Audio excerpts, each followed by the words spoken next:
I didn't care more than words can say, if I didn't care,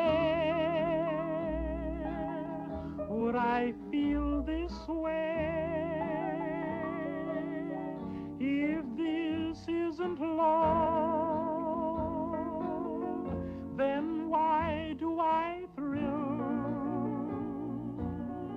And what makes my head go round and round while my heart stands still? If I didn't care, would it be the same? Would my every prayer begin and end with just your name? And would I be sure that this is love beyond compare? Would all this be true if I didn't care for you?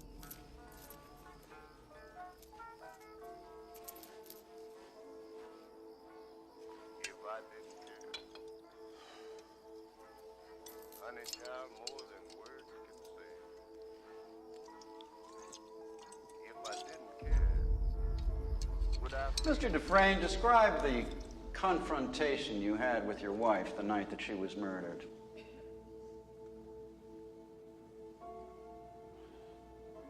It was very bitter. She said she was glad I knew, that she hated all the sneaking around. And she said she wanted a divorce in Reno. What was your response? I told her I would not grant one. I'll see you in hell before I see you in Reno. Those were the words you used, Mr. Dufresne, according to the testimony of your neighbors.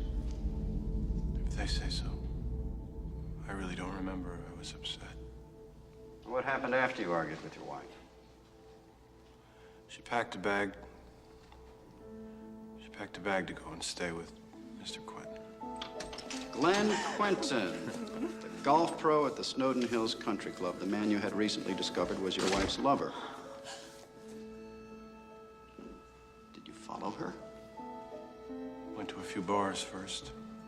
Later, I drove to his house to confront them. They weren't home, so I parked in the turnout and waited. With what intention? I'm not sure. I was confused, drunk. I think mostly I wanted to scare them.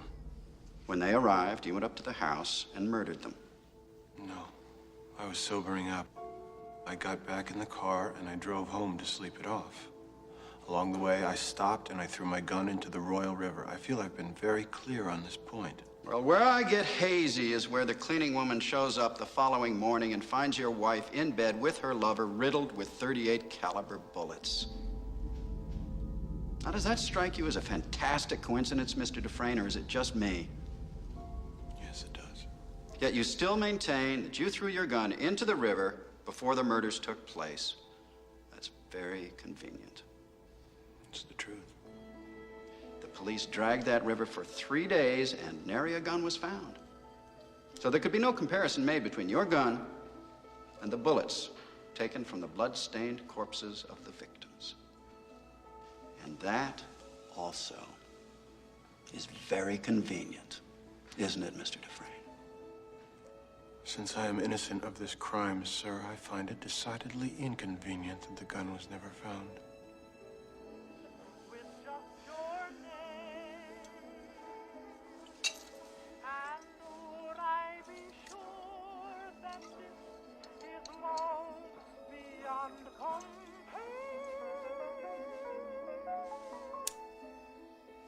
Ladies and gentlemen, you've heard all the evidence. You know all the facts. We have the accused at the scene of the crime. We have footprints, tire tracks. We have bullets strewn on the ground which bear his fingerprints. A broken bourbon bottle, likewise with fingerprints. And most of all, we have a beautiful young woman and her lover lying dead in each other's arms. They had sinned. But was their crime so great as to merit a death sentence? Now, while you think about that, think about this. A revolver holds 6 bullets, not 8. I submit that this was not a hot-blooded crime of passion. That at least could be understood, if not condoned. No. This was revenge of a much more brutal and cold-blooded nature. Consider this: 4 bullets per victim. Not 6 shots fired, but 8. That means that he fired the gun empty and then stopped to reload so that he could shoot each of them again. An extra bullet per lover. Right in the head.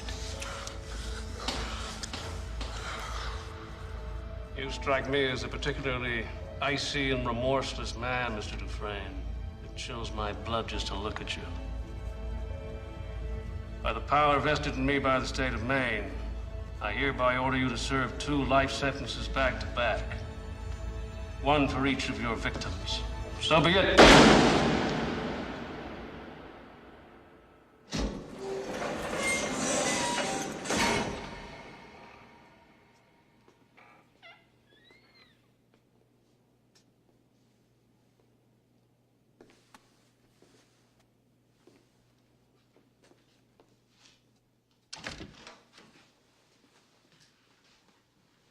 Sit.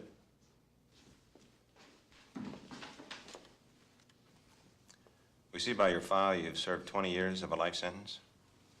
Yes, sir. You feel you've been rehabilitated? Oh, yes, sir. Absolutely, sir. I mean, I learned my lesson. I can honestly say that I'm a changed man. And I'm no longer a danger to society. That's God's honest truth.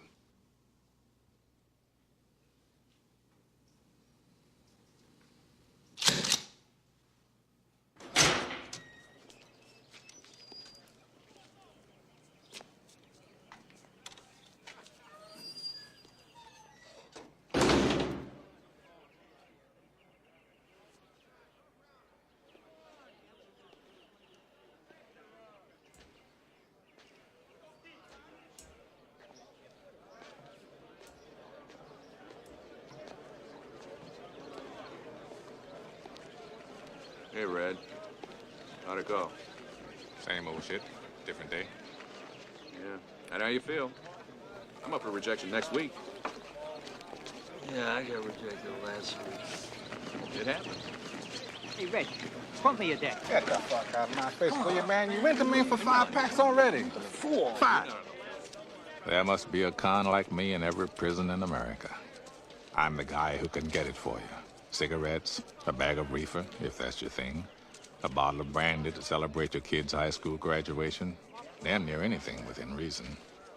Yes, sir, I'm a regular Sears and Roebuck.